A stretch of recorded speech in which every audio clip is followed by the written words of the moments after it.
Welcome students, gateway of future ইনস্টিটিউটে আপনাদেরকে স্বাগত। আজকে আমি আপনাদের ইউজি কোর্সে যারা নতুন করে ভর্তি হয়েছেন 24-25 শিক্ষাবর্ষে আর্টস, সায়েন্স, কমার্স যে কোনো স্ট্রিমে যে কোনো সাবজেক্টে অনার্স নিয়ে তার সঙ্গে পাশে যে কোনো সাবজেক্ট রেখেছেন, আপনাদের সাবজেক্টের কোড কিভাবে বিবেচিত হয় সেই নিয়ে আজকের এই ভিডিওটি আপনাদের সকলের কাছে অতি গুরুত্বপূর্ণ আমি মনে করি। তাই আপনাদের কাছে অনুরোধ, ভিডিওটি শেষ পর্যন্ত দেখুন। যে পয়েন্টগুলি আমি ডিসকাস করব ভিডিওতে সেগুলি আপনাদের সকলের কাজে লাগবে। এই ভিডিওগুলি যদি না এই ভিডিওতে যে পয়েন্টগুলি বলবো সেগুলি যদি আপনার না জানা থাকে তাহলে কিন্তু আপনাকে অনেক সময় প্রত্যেকটা পদক্ষেপে সমস্যায় পড়তে হতে পারে। ইউজি কোর্স, ইউজি মানে হচ্ছে আন্ডার গ্র্যাজুয়েট, অর্থাৎ আপনি গ্র্যাজুয়েশন করছেন, এটা হচ্ছে UG course. UG course Netaji Subhash open ইউনিভার্সিটিতে বর্তমানে 3 ইয়ার্স এর কোর্স, 3 বছরের কোর্স। ওকে, এই 3 বছরের মধ্যে আপনার খেয়াল রাখতে হবে 6টা সেম রয়েছে। 3 ইয়ার্স এ রয়েছে আপনার 6টা সেম, প্রত্যেকটা বছরে আপনার দুটো করে সেম রয়েছে। তাহলে আপনাকে খেয়াল রাখতে হবে ফার্স্ট ইয়ারে আপনার দুটো সেম রয়েছে, ফার্স্ট সেম এবং সেকেন্ড সেম।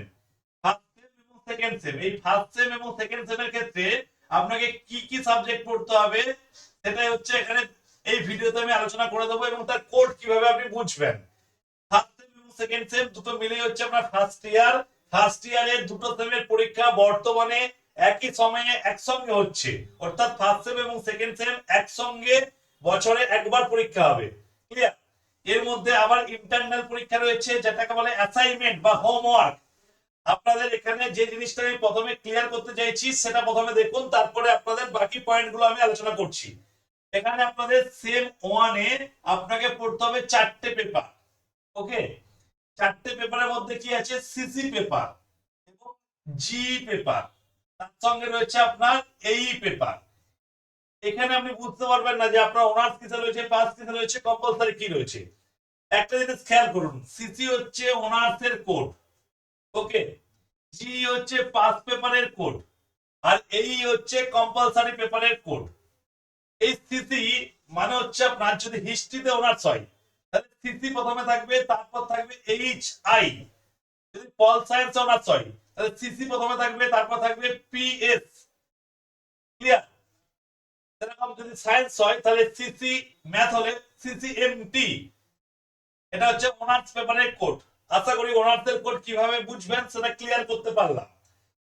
এরপর জি পেপার রয়েছে, সেম জি পেপারের ক্ষেত্রে প্রথমে জি থাকবে, তারপরে পল সায়েন্স হলে জি পিএস, হিস্ট্রি হলে জি এইচ আই। এটা হচ্ছে জি পেপার বা পাস পেপারের কোড। এই পেপার হচ্ছে কম্পালসারি ক্ষেত্রে বললাম। এই পেপারের ক্ষেত্রে এই পর আপনার আসবে যদি কম্পালসারি বেঙ্গলি অথবা ইংলিশ, যে কোনো একটা আপনাকে রাখতে হবে। কম্পালসারি বেঙ্গলি অথবা ইংলিশ দুটোই একসঙ্গে কিন্তু নয়, যে কোনো একটা আপনাকে রাখতে হবে। তাহলে যদি বেঙ্গলি রাখেন তাহলে এই বি এবং জি, এটা হচ্ছে কম্পালসারি বেঙ্গলি। ইংলিশ হলে এই ই এবং জি, ই আর জি। ওকে, এই ইজি হচ্ছে কম্পালসারি ইংলিশ, এই বিজি হচ্ছে কম্পালসারি বেঙ্গলি। এটা হচ্ছে আপনার গেল কম্পালসারি পেপারের কোড। এবার ফার্স্ট ফার্স্ট সেম এবং সেকেন্ড সেম দুটো মিলেই যেহেতু ফার্স্ট ইয়ারে আপনাদের পরীক্ষা বললাম, তাহলে কটা অনার্স, কটা পাস, কটা কম্পালসারি পেপার ফার্স্ট ইয়ারে পড়তে হবে আপনাকে। এখানে ফার্স্ট ইয়ারে ফার্স্ট সেম এবং সেকেন্ড সেম মিলে সিসি পেপার রয়েছে 1 থেকে 4, অর্থাৎ 4টে পেপার রয়েছে সিসি পেপার। জি পেপার রয়েছে আপনার 11 এবং 21, এই দুটো পেপার 11 এবং 21 এই দুটো পেপার জি পেপার। ক্লিয়ার? এর সঙ্গে রয়েছে এই পেপার মানে কম্পালসারি পেপার। এটা একটা হচ্ছে কম্পালসারি বেঙ্গলি অথবা ইংলিশ বললাম, তাহলে বিজি অথবা ইজি, তাহলে যে কোনো একটা। তার সঙ্গে আরেকটা পড়তে হবে কি, এই ইএস মানে হচ্ছে পরিবেশ বিদ্যা, এই ইএস। ওকে, একটা হচ্ছে কম্পালসারি বেঙ্গলি অথবা ইংলিশ, একটা হচ্ছে এইএস।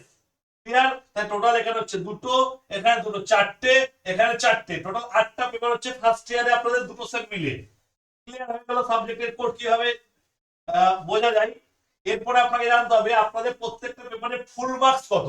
এক একটা পেপারে আপনার টোটাল হচ্ছে 70 মার্কসের পেপার। 70 মার্কসের পেপারের মধ্যে এটা দুটো ভাগে ভাগ করা হয়, একটা হচ্ছে 50, একটা হচ্ছে 20।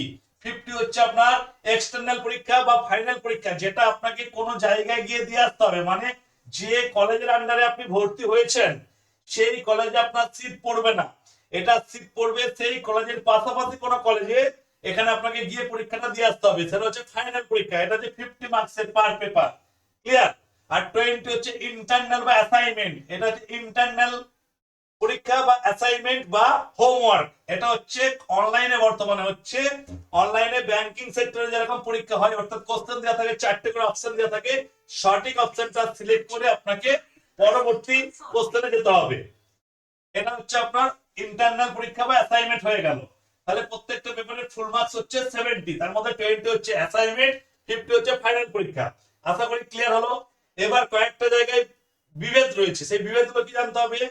সায়েন্স সাবজেক্টে যারা স্টুডেন্ট রয়েছেন, ম্যাথমেটিক্স সাবজেক্টের ক্ষেত্রে ফার্স্ট ইয়ারে কোনো প্র্যাকটিক্যাল নেই, 8টা পেপারই থিওরি পেপার। আর্টস এবং কমার্সে first year, second year, third year প্রত্যেকটা ইয়ারে সব পেপারই থিওরি পেপার, কোনো প্র্যাকটিক্যাল নেই। ম্যাথমেটিক্স এর ক্ষেত্রে ফার্স্ট ইয়ারে কোনো প্র্যাকটিক্যাল নেই, থার্ড ইয়ারে কোনো প্র্যাকটিক্যাল নেই, শুধুমাত্র সেকেন্ড ইয়ারে 6 নম্বর পেপার, এটা সেকেন্ড ইয়ারের পেপার। সেকেন্ড ইয়ারে 6 নম্বর পেপারটা হচ্ছে আপনাদের প্র্যাকটিক্যাল পেপার, ক্লিয়ার। এরপরে বোটানি সাবজেক্ট, যাদের বোটানি সাবজেক্টের ক্ষেত্রে ফার্স্ট ইয়ারে সিসিবিটি, এটা ফার্স্ট ইয়ারে হচ্ছে আপনার শুধুমাত্র 1 নাম্বার পেপারটা প্র্যাকটিক্যাল, ঠিক আছে, বাকি সব থিওরি। বোটানি ফার্স্ট ইয়ারে সিসি 1 পেপারটা প্র্যাকটিক্যাল, বাকি সব থিওরি, অর্থাৎ 7টা বাকি paper theory. Second year, third year zoology, physics এই সব সাবজেক্টের মতো সেম। তাহলে আমরা এবার জানবো ফার্স্ট ইয়ারের ক্ষেত্রে যারা সায়েন্সের আদার সাবজেক্ট রয়েছে, অর্থাৎ জুলজি, ফিজিক্স, কেমিস্ট্রি, জিওগ্রাফি এই সব সাবজেক্টগুলোর ক্ষেত্রে সিসি 1 এবং 2 এই দুটো হচ্ছে প্র্যাকটিক্যাল পেপার। বাকি যে 6টা পেপার রয়েছে, অর্থাৎ সিসি 3 থেকে সিসি 4, জি11-21 এই কম্পালসরি বেঙ্গলি অথবা ইংলিশ, তার সঙ্গে পরিবেশ বিদ্যা, এই 6টা পেপার হচ্ছে থিওরি, এই দুটো হচ্ছে প্র্যাকটিক্যাল। তাদের বললাম জুলজি, ফিজিক্স, কেমিস্ট্রি, জিওগ্রাফি এই সব সায়েন্সের সাবজেক্টের ক্ষেত্রে।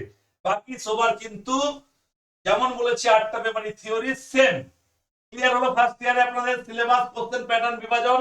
এবার জানতে হবে আপনাকে আপনাদের কোশ্চেন প্যাটার্ন কিরকম হয়, অর্থাৎ কত নম্বরের কটা কোশ্চেন কি পড়ে এবং কটা করতে হয়। দেখুন, মূলত সব সাবজেক্টের কোশ্চেন প্যাটার্ন সমান নয়, কোশ্চেন প্যাটার্নের মধ্যে বিভাজন রয়েছে। তার জন্য আমাদের ইউটিউব চ্যানেলে আমরা একটা ভিডিও দিয়ে রেখেছি পূর্বেই কোশ্চেন প্যাটার্ন সম্পর্কিত, যেটা আপনারা দেখে নিলে আপনাদের কোশ্চেন প্যাটার্নের কনসেপ্ট ক্লিয়ার হয়ে যাবে। তাও আমি এখানে সংক্ষেপে বলার চেষ্টা করছি। কম্পালসরির ক্ষেত্রে কোশ্চেন প্যাটার্ন আলাদা, অনার্সের ক্ষেত্রে জিওগ্রাফি বা সায়েন্স সাবজেক্টগুলোর ক্ষেত্রে একটা হয় আলাদা, আর্টসের ক্ষেত্রে হিস্ট্রি, পলিটিক্যাল সায়েন্স এদের যেমন 10 আর 6 এর কোশ্চেন পড়ে, বেঙ্গলি, ইংলিশ এদের ক্ষেত্রে 10-5-2 কোশ্চেন পড়ে, 10-5-2। বুঝতেই পারছেন যে প্রত্যেক সাবজেক্টের কোশ্চেন প্যাটার্ন সমান নয়। যদি আপনারা আমাদের সংস্থার পক্ষ থেকে নোটস নিয়ে থাকেন বা নিতে চান, আমরা নোটস শুরুর আগেই কোশ্চেন প্যাটার্নের বিভাজন দিয়ে রেখেছি। তাছাড়াও আমাদের ইউটিউব চ্যানেলে আমরা একটা ভিডিও দিয়ে রেখেছি পূর্বেই, চাইলে সেটাও দেখতে পারেন। ধন্যবাদ, আজকের ভিডিও এই পর্যন্ত। সকলে সুস্থ থাকুন, ভালো থাকুন।